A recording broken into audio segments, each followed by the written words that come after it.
welcome to the Prosperous Empath. Kat here. Hey everyone, I'm so happy to have you tuning in today. I'm thrilled for today's conversation, and I want to be really clear up front. I have never had a male identifying guest on the podcast who has identified as an HSP or highly sensitive person. So I am thrilled to have Josh Speraneo on the show today, talking about his journey growing up as a highly sensitive boy. He shares this fascinating statistic that there are approximately 1 billion highly sensitive men in the world, which I just think is amazing. Like, think about that for a moment. So a little backstory. I actually knew about and of Josh for probably a year before we had the pleasure of connecting with one another on a call. Josh was introduced to me by Jen Corcoran, who we've had on the show before, talking about the amazing social media platform for introverts that is LinkedIn. And Josh has been an avid listener of the show and always just has amazingly insightful comments and thoughts to make. So when I thought about really who I wanted to feature after my summer break, I was really thrilled to hear a little bit of Josh's story. So Josh is a certified life coach on a mission to change the way the world views high sensitivity. He has a deep desire to help highly sensitive people, empaths, and introverts live vibrant and fulfilling lives where they make the most of the many gifts that come with these traits. This desire led him to create his unique coaching program called the Personal Evolution Process, which includes his innovative goal achievement model called the Success Cycle. Josh is an amazing guest, and I really love about our conversation today, just how vulnerable and how deep we both go into our own journeys growing up as highly sensitive children. And there's just a lot of overlap with Josh's story and my own. I think that you will deeply enjoy this conversation and the depth and vulnerability with which we reach, as we tend to do as highly sensitive empaths. And before jumping into the conversation, I also am so excited to share that Josh is partnering with Jen Corcoran to co-host the HSP Awakening Virtual Summit that is airing next week. I will be featured on this summit and talking about rest as an act of resistance for HSPs.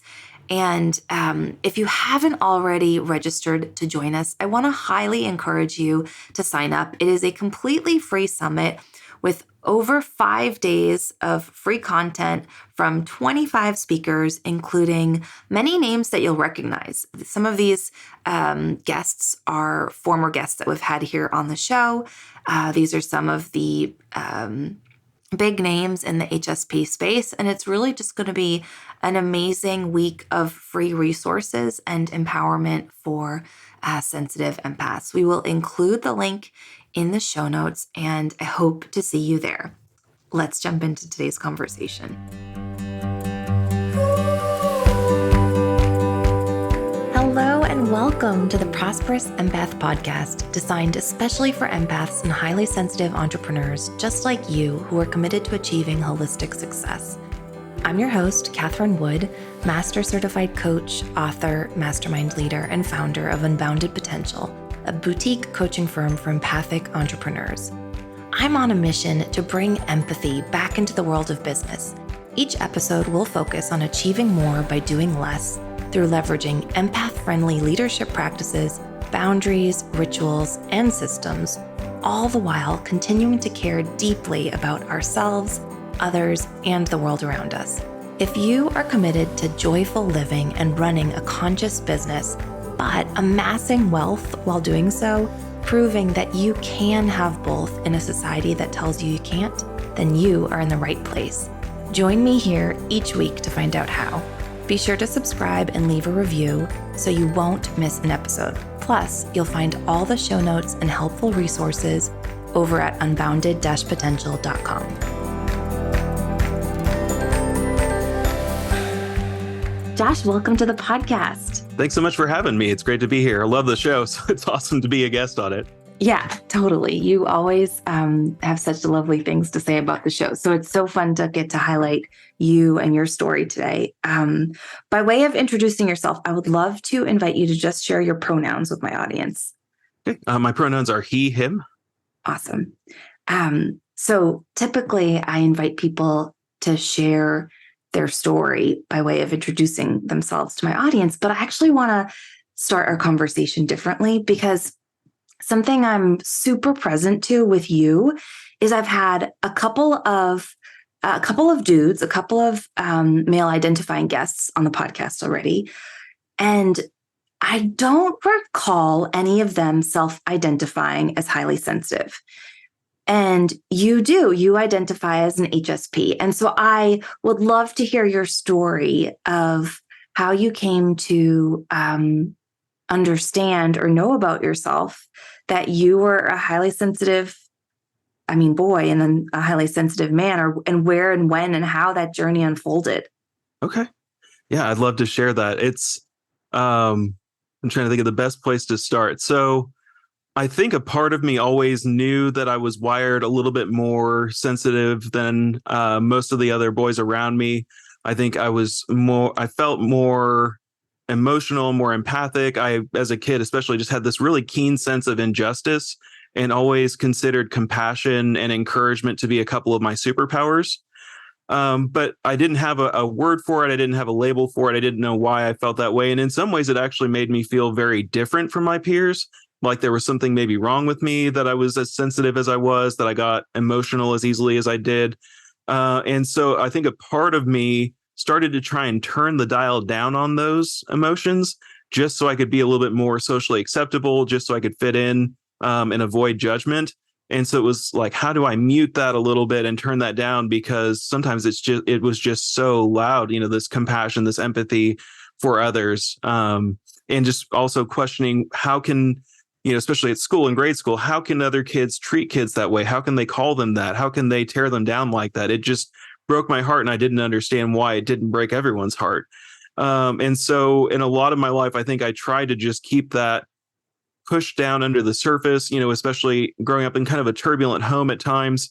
It was easier to take my emotions and be by myself for a while and then come back when I looked like I had it all together. That was my coping strategy, was stuffing those feelings down and isolating.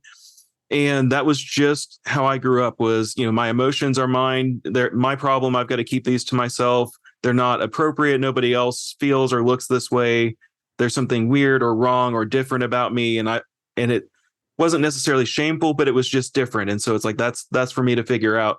So just in the last couple of years, leading into your question, I came across the book, The Empaths Survival Guide by Dr. Judith Orloff in a bookstore. And I just kept going by the book. I kept seeing it. And something about the word empath was just screaming at my intuition. And I didn't know it at the time. I just knew like something about that book is calling me.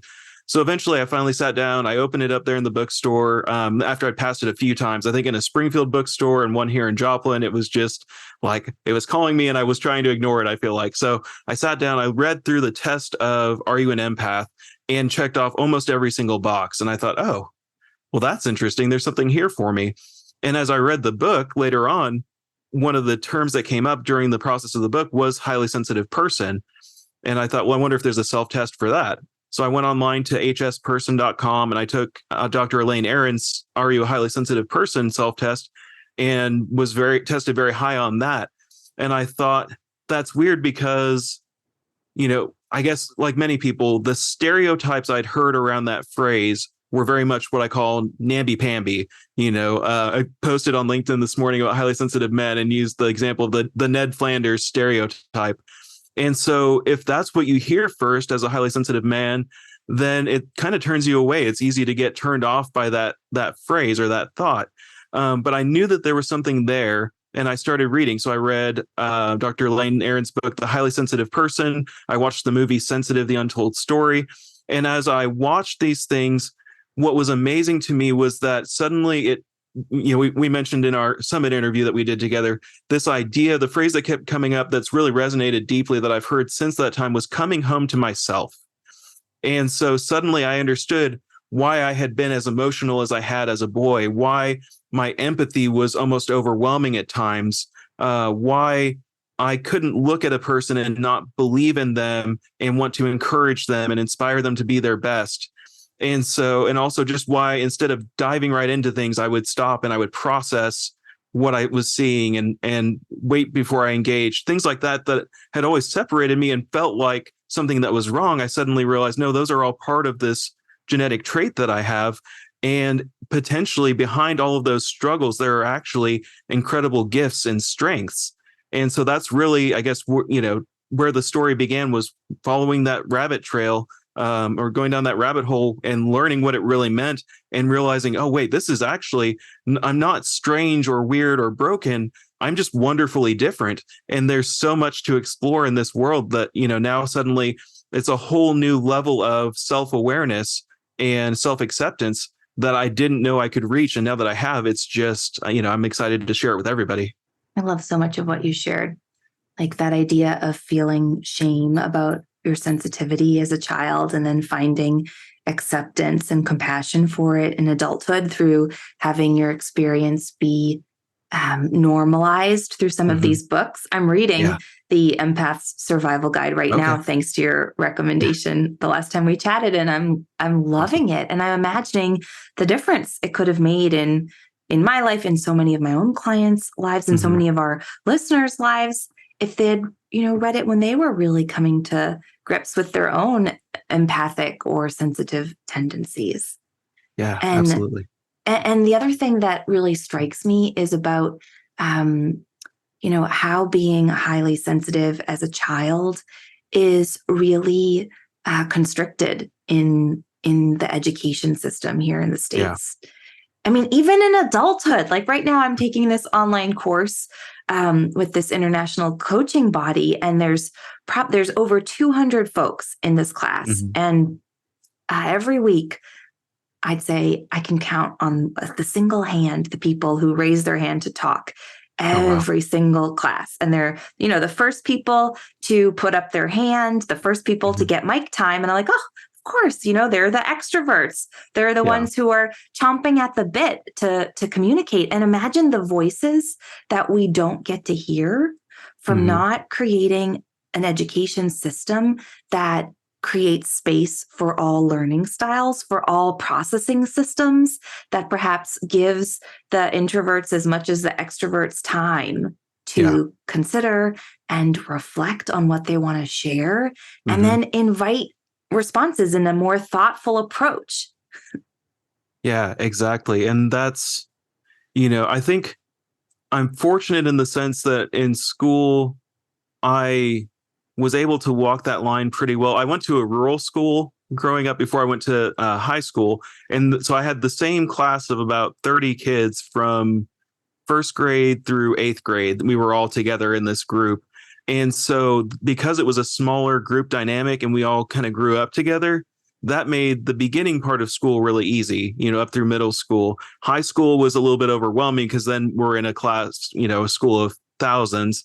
And, it was easy to get overwhelmed there. But at least for the beginning part of my journey, I felt like I had teachers who appreciated me for the considerate nature that I had, for the intelligence that I had, and in a smaller peer group. So it was easy to get along with most of the kids. It was actually usually the older kids that, were harder to deal with and did a lot more bullying and that type of thing. But yeah, it's, I think for me, my saving grace was my mom, just because she was always a safe place for me to go.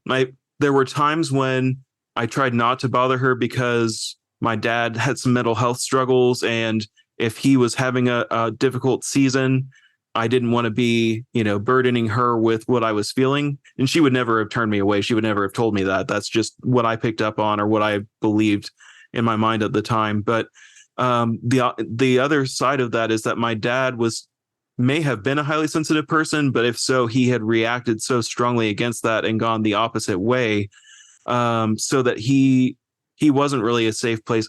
I didn't feel like to share my feelings or share my struggles. And so a lot of things that come with being a boy and trying to figure out who you are, I think I didn't necessarily have a dad I felt like I could go and talk to about those things. So it created some odd dynamics and some odd ripple effects growing up that I think now I've been able to work through, but it was definitely challenging. And I think for a lot of highly sensitive boys, it's like you go to school, you see kids who are wired differently than you. The teachers oftentimes seem to appreciate all the qualities you don't seem to have in terms of the extroversion and maybe being super athletic or super outgoing. And so there is kind of this sense of I don't belong, kind of an alien sense, or feeling estranged, or feeling like I need to use my empathy to figure out how to blend in and be acceptable and be who everyone wants me to be, which can, again, create all sorts of people pleasing tendencies and perfectionism. And so there are just a lot of traps that highly sensitive boys and highly sensitive people in general fall into growing up that we almost have to kind of figure out later on, where did these start? Where did they come from? And how do I actually figure out who I am, identify my authentic self and start to live in alignment with that person again? And so it can be a long journey for us, but it's definitely possible, I guess, is the the highlight there. I don't want to end people with this note of like, you're weird and strange and you're broken. It's not that at all. It's that sense of when you start to come home to yourself, when you start to realize you're highly sensitive and what that means and embrace those innate gifts that you have, the world just lights back up again. There's so much joy to be found in that self-acceptance and in that journey. But if I want people to know that if they felt like their childhood was a dark time, or they felt like they turned off that part of their heart that is sensitive along the way, that there is a way to revive that and to bring that back and to really embrace and become the force of nature that we were all created to be. Mm-hmm.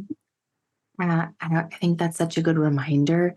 I think it was in an episode that I recorded with Catherine. Oh gosh, her last name is avoiding me right now, but we were talking about manifesting and everyday magic. Mm-hmm. And Catherine Andrews. And we were talking about this idea that as empaths and highly sensitive children, that we learned how to control all of our emotions, mm-hmm. and deep feelings so as to protect ourselves. Yeah. So in adulthood, so much of the work that there is for us to do is to reconnect with our emotions, mm-hmm. and to give ourselves permission to express them in a healthy, safe way, because mm-hmm. they're truly our superpower. Yeah, absolutely. I think for me, so much of the work I do in coaching, especially with highly sensitive people, is what I call helping them. The three stages basically are, reclaiming your identity, rewriting your self-worth story, and then rewiring your mind for success. And the key part where we spend the most time is that idea of rewriting your self-worth story. Because if we think about it as highly sensitive, empathic children, you're right, we are so much more open to the world, but that also means that we're so much more open and receptive to those critical voices. And so I think of the 5 key enemies I always talk about with self-worth, you have criticism, cruelty, mockery, trauma, and abuse. Mm-hmm. And so if you think about how with our being highly sensitive, with our nervous systems turned up the way that they are, all of those things are amplified as they come to us. And that doesn't mean that other people's trauma doesn't count. It doesn't mean that, I would never downplay what a non-highly sensitive person went through and say, well, it's not as bad because you're not highly sensitive. I don't mean that at all. But just to say that all of that, the good and the bad that's coming at us through our intuition, through our senses, is all amplified.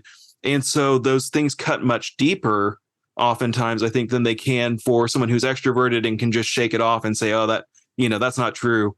Because we so often, I think, fall into the trap of believing that other people know more about us than we know about ourselves, that other people are trustworthy and good by nature, and they have our best interests at heart, which obviously is not always true.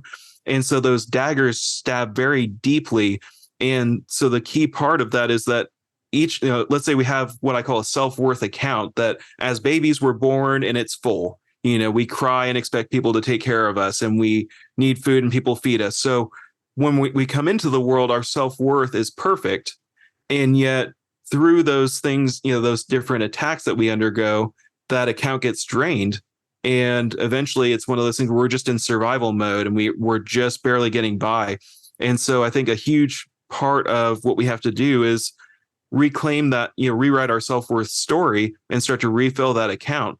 And, there's so many different ways we can go about that. But all that just to say that, for many of us, we start out on this journey of personal development and personal growth with a negative account that needs filling. And that's, as coaches, one of the best things we can do is just in encouraging people and building them up and helping them recognize their gifts, is to start to fill that back up so that they come back to life and they come back into the world with their self-worth intact.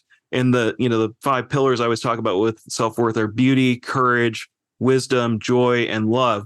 And I say that just so that if you imagine somebody who feels worthless, whose life and childhood and their experiences have told them that they're worthless, if you can revive those 5 key elements in a person, suddenly they show up and you can see the energy that they're beaming out. You can see the light come back on in their eyes. You can see how much they believe in themselves. And so that's always, I feel like the goal is to help people come on that journey and really show up as the person they were born to be, and show up with that sense of self-worth and that energy and that passion and a new sense of purpose. Josh, that's so brilliant. Can we dig in a little more about filling the self-worth account back up? Yeah. What have you noticed either within yourself or with your clients that really are some of the most empowering ways to fill up that tank or that account? You said the word account. Yeah, no, you're fine.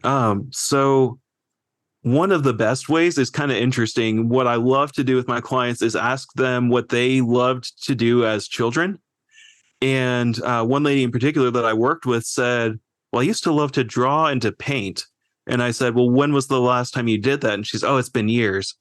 And so I challenged her, okay, well, this week, when you get a chance, go out and, buy some supplies, buy some, some paint, buy a canvas, and treat yourself to some time to enjoy and engage in that activity, and then report back on how you feel.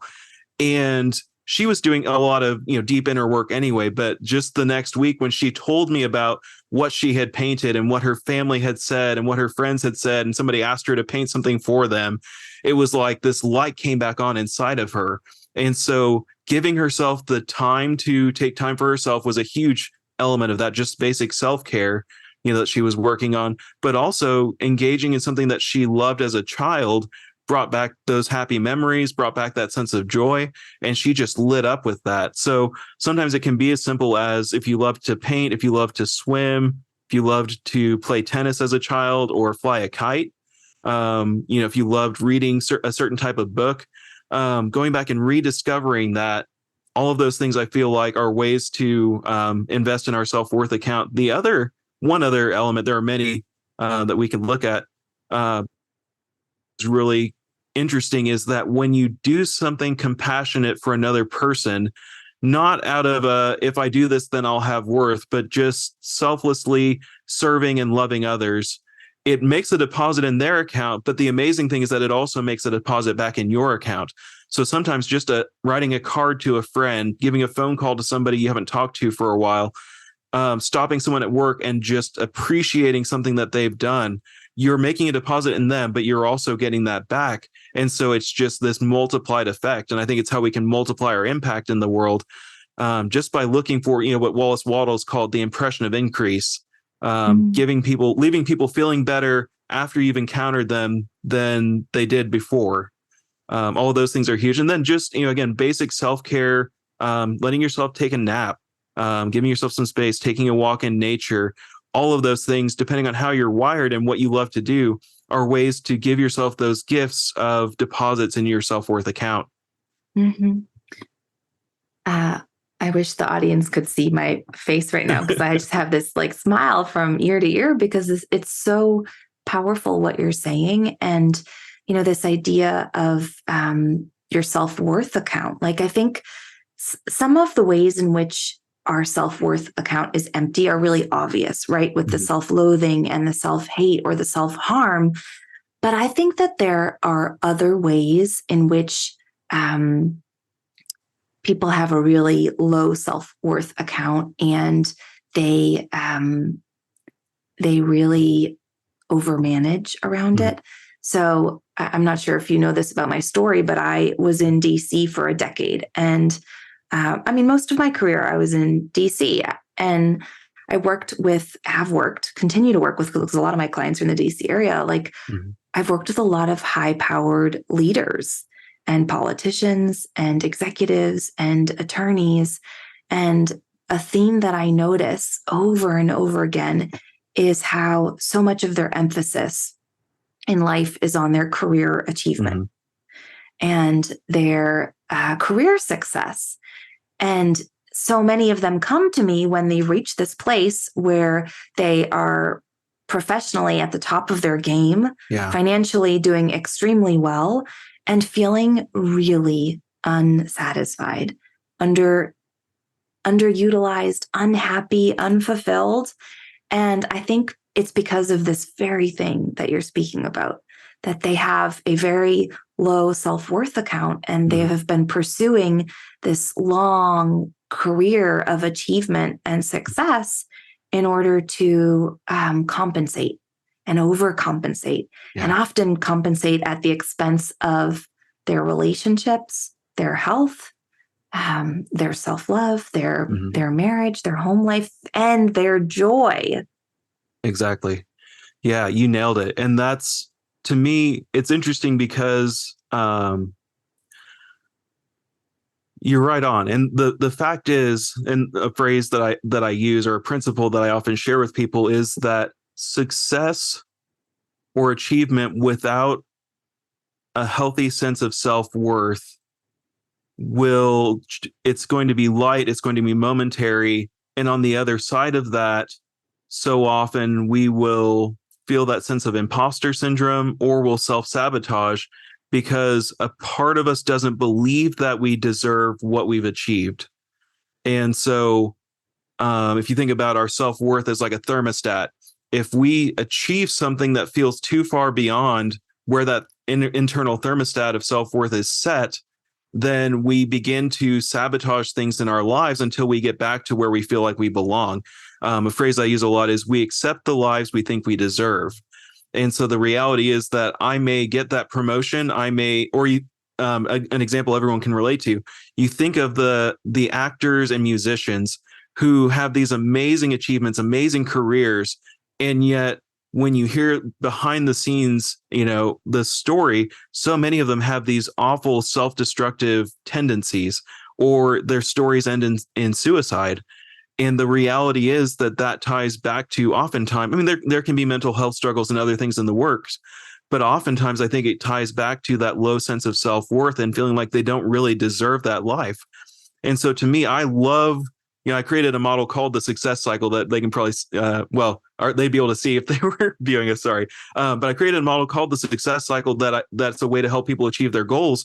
But when I thought about it, I thought I need to create a program or something around self-worth, because I can help people achieve their goals all day long. But if they don't feel like they're worthy and deserving of that, then it's going to feel empty. They're going to feel like they don't belong there. And so, yeah, so you're right on. Self-worth is such an essential piece of the puzzle that so many people are missing, and so many programs are missing in the world. Mm-hmm. And it can lead to some very dark places.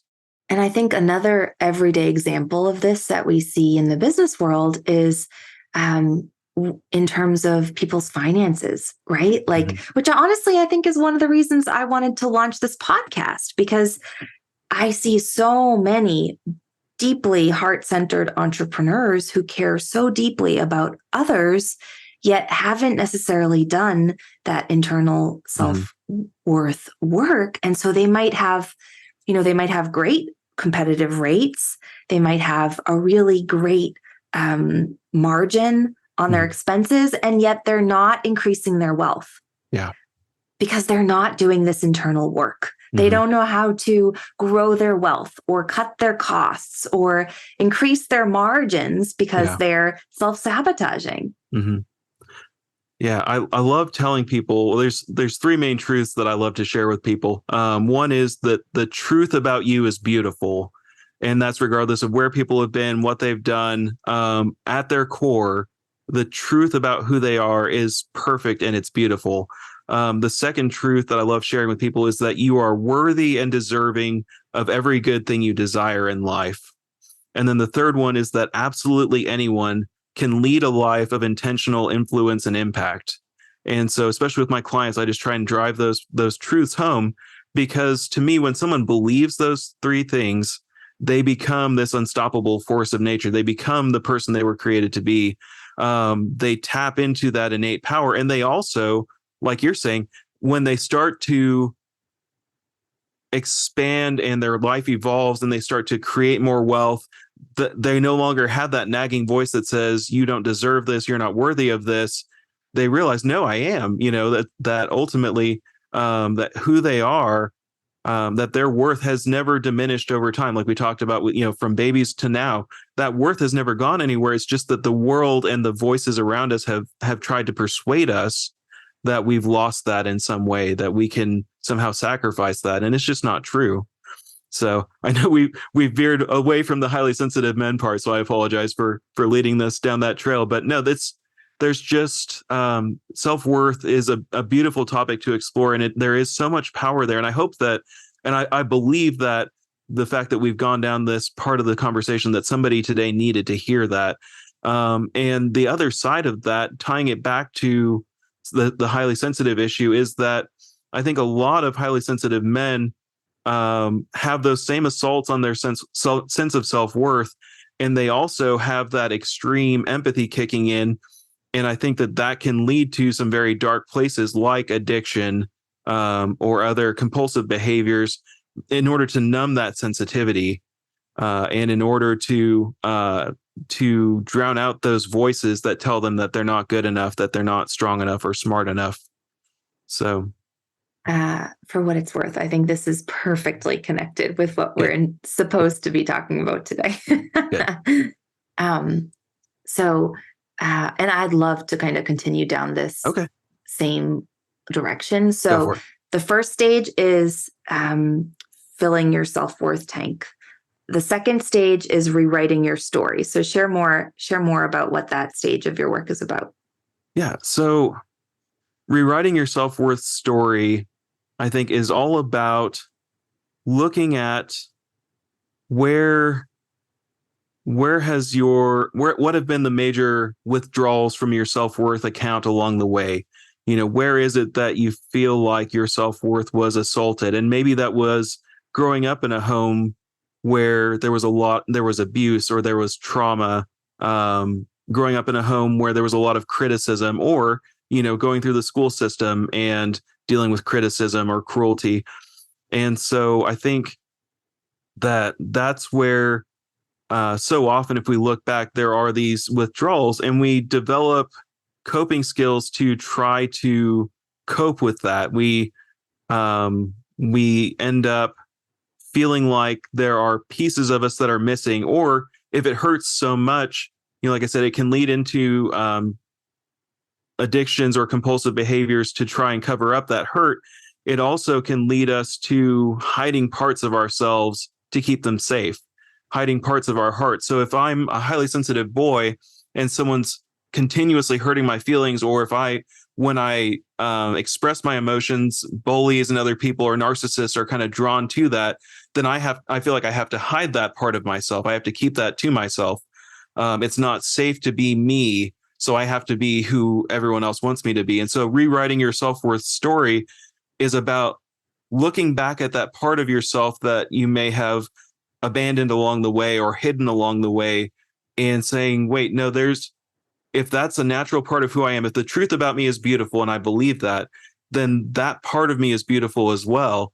And the worst thing I can do is separate that part of myself, or cut that part off. And instead, what I need to do is learn to revive that part of myself, and bring that back to the forefront. So if you think about, let's say, someone who, a father who seems emotionally distant from his wife, from his children, and doesn't understand why, there's every possibility that at some point in his story, that sensitivity, that compassion, that empathy was judged, and he was told that he was too sensitive, too soft, too frail.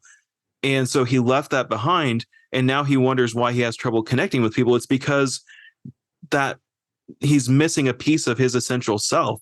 He's in the case of being a highly sensitive person, it's literally part of our genetic wiring that is being ignored. And so that's the beauty of rewriting your self-worth story, is that when you come to totally and unconditionally love and accept yourself and all the pieces of yourself, then you can show up and you're fully present with the people in your life all over again. And not to belabor too much more, but the other aspect of that is that we can also, it's not always an external force that makes withdrawals from that self-worth account.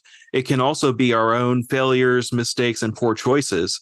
So many men, because they have made mistakes, because they have regrets or shame or guilt, that also keeps them from being fully present and showing up as their authentic selves, because they feel like, no, the real me is bad because I did this. The real me is bad because I made this mistake or did this thing.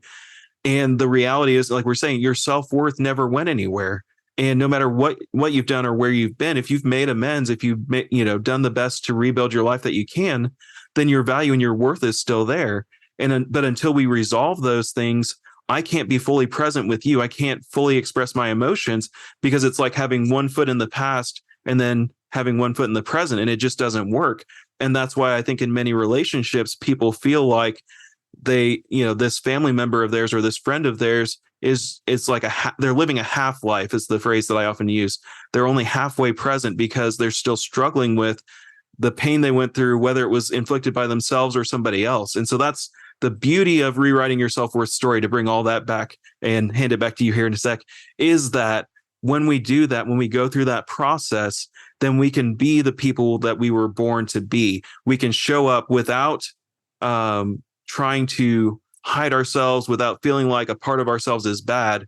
We can fully engage. And it's beautiful to see that. And you can tell when somebody is fully themselves, fully aligned, their authentic self, because there's a freedom there and an energy where they're fully engaged. And so that's part of my goal. And part of the reason why I named part of my program The Way of the Phoenix is this idea of reclaiming that part of our past and reviving that part of ourselves, so that we can be who we were born to be, and be free of all the pain that we've endured along the way. Yeah, I'm just thinking back to some of the really highly successful folks in my life that I've spoken with and worked with, and I'm just really mindful that so often when we're in that process of reconnecting with all of our parts, that we think that we think that we're losing parts of ourselves when we reconnect with our authenticity or our emotive side, when in reality we're not losing the part of us that hustles or grinds or is really great at bringing that masculine energy forward. We're really just reconnecting with all the unique expressions of who we are. I totally agree. And I think that's part of the challenge. Is you're exactly right. It feels like giving something up, and it feels like giving up something good of this hustle, this grind, like you said. But the question is, where is that coming from? Where is that belief that I have to hustle for value? I have to hustle and achieve to become worthy of the things that are in my life and to gain value. So if you think about somebody, let's say somebody who works for a nonprofit or in healthcare or even a teacher, if they have a low self-worth account, a low sense of self-worth, and they believe that their value comes from helping and serving other people, then they're going to give all of their time, all of their energy to their students, to their patients, to their clients. Everything they have is going to go into trying to get other people to tell them that they're worthy, tell them that they are valuable, tell them that they are lovable. And that's a trap that I fell into in my own story. And it led me to a very dark season of burnout and depression, because the reality was nobody could ever give me the self-worth that I felt like I was lacking.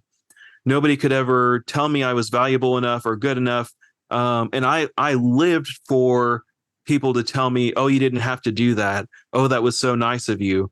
Because Mm, each of those things felt like a deposit in my self-worth account. But the reality was I was outsourcing my self-worth to other people and asking them to give that to me. I, at some point, bought into the lie that my worth was gone, that for whatever reason, because I had made mistakes and poor choices, because I wasn't as good as I thought I should be in certain areas of my life, that I had given away my sense of self-worth. And so it was like, I need you to tell me that I'm valuable and that I matter. And when we do that and other people can't meet that need because it has to come from within, we can easily burn ourselves out trying to hustle and grind and serve and volunteer and give all of our time away to people, hoping that they will fill that void that only we can fill. And so it's a trap that can be set in corporate culture. It can be set in nonprofit work. If you think about the number of ministers or pastors who end up losing their families because they're giving all their time to their congregation, that so often beneath that is that desire for self-worth. It's that thought that the only way I gain worth is by serving these people. And if I'm not giving all my time to them, then what am I really worth? And so it is hopefully, for our listeners, something that they'll think about is, have you fallen into that trap? Have you outsourced your self-worth to somebody else and you're waiting for someone to fill that void that only you can fill? mm, And the on the bright side again is that there are ways to recover from that. There are ways to bounce back from that. There are processes and techniques that you can go through to learn how to fill your self-worth account. But it takes that initial realization of, oh, wait, I've fallen into a trap here and I've got to start finding my way out. yeah. Oh man, this hits home so deeply. I completely relate, and I have my own version of this story. And I'm just mindful of the time. And I think Yeah. the place where I want to end is a place where we actually were started before we pressed record.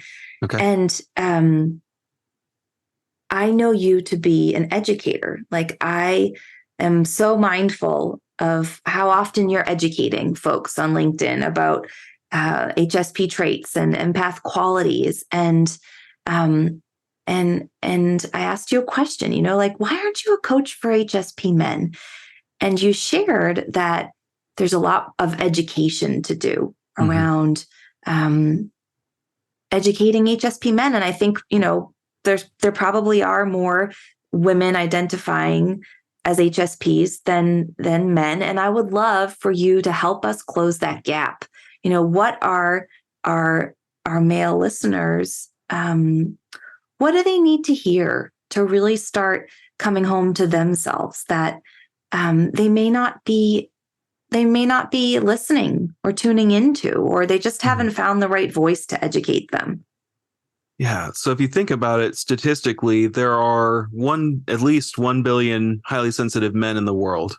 And the phrase I always follow that up with is, probably about 1% of them actually know what it means to be a highly sensitive person in reality, beyond the stereotypes and misconceptions. So I think for those of us, for those men who are listening, I guess my advice would be, if you've been drawn to the word empath, then there's something for you in the term highly sensitive person as well. And ultimately, the very things that you may have thought made you weird or different or broken, the things that maybe were criticized along the way, and when people called you soft or fragile or weak, and maybe you turn the volume down on those things, that there are actually beautiful gifts hidden within those qualities and those traits, behind your sensitivity, behind your intense compassion and your love of encouraging other people and your ability to see the best in other people. There are beautiful gifts and talents longing to be expressed. And your heart is good and you are good. And there is a beauty within you, just longing to be shared with the world through compassion, through generosity, through so many different gifts and abilities. And I would encourage those guys that are listening if this is resonating with you, to dig deeper, to really give this some thought of where did someone hurt you in such a way that you felt like you had to turn away from that or had to subdue that part. And if this is hitting home, maybe it's time to go back and revisit that part of yourself and to go back and seek some healing for that young child, that young boy who maybe was left in the dark along the way and maybe was ignored because at the time it felt safer to leave that part of yourself than to fully embrace it. And if that's the case, just know that that part of you is still there. That part of you is still good. You are still good. Your heart is still good. And there is healing and hope and joy and beauty and love and so many amazing things just waiting for you if you'll do that work, if you'll start to love that part of yourself again, and work on reviving that essential element of your heart that is so tied into how you're wired and also tied into your purpose and the gifts that you have to offer this world. Gosh, I can only imagine how many of our listeners needed to hear that today, Josh. I'm deeply grateful and humbled to have this conversation because this is certainly where my journey in coaching began. Falling in love with myself was the first breakthrough I generated working with my very first coach back in 2014. It's the breakthrough that has transformed my life tenfold and continues to every day since. And it is the underpinnings of this entire conversation. And it has everything to do with being a prosperous empath and thriving in our sensitivities and our loving natures. And so I so appreciate your invitation to our listeners to come home to themselves and to really look at what may be getting in the way and how they can start to make peace and make amends and reconnect with themselves. Yeah, well, hopefully that helps. And if you'd like, I can send you a link. I've got a resource called How to Rewrite Your Self-Worth Story. It's a short ebook, but it also, that one of the last pages is a worksheet, and it's full of, I think, 40 or 50 ways to make deposits in your self-worth account. So if you'd like, I can send that over to you to include in the show notes, and we can pass that along and just get people kind of jump started on this journey. But yeah, I've loved this conversation. I've loved the time with you, and it's a message I needed to hear even just a few years ago. So I love sharing it, and I really do hope it's resonated with everyone listening. Well, we will include all your links and your social media profiles in the show notes, but that guide sounds like the perfect place to begin getting to know you more. So we'll definitely add that in.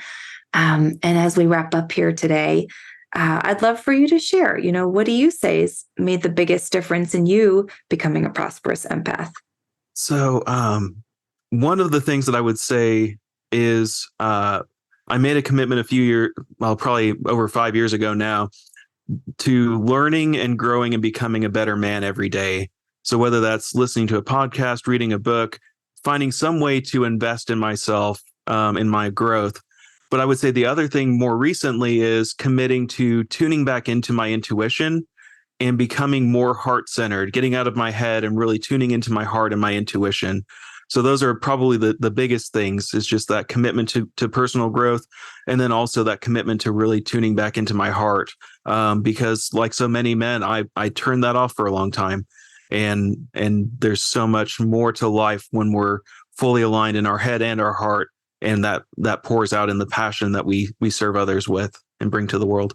Thank you so much for today, Josh. It was so nourishing. This conversation was deeply nourishing, and I'm really grateful for the work you're doing. Yeah, same here. I loved this time with you, and I also appreciate your show. I mean, I love it and tune in every week, but also your heart behind it shows through in everything that you do. And so I appreciate your incredible work as well and this amazing opportunity. Thank you. Thank you so much for listening today to this episode of the Prosperous Empath Podcast with me, Catherine Wood. Make sure you subscribe and leave a review so you don't miss an episode, and so more empaths just like you and me can find the show. As a thank you, each month, one lucky reviewer will receive a 60-minute coaching session with a member of our Unbounded Potential team. You can find all the show notes and bonus resources over at unbounded-potential.com. Thank you so much for listening and locking arms with me to bring empathy and prosperity back into the world of business.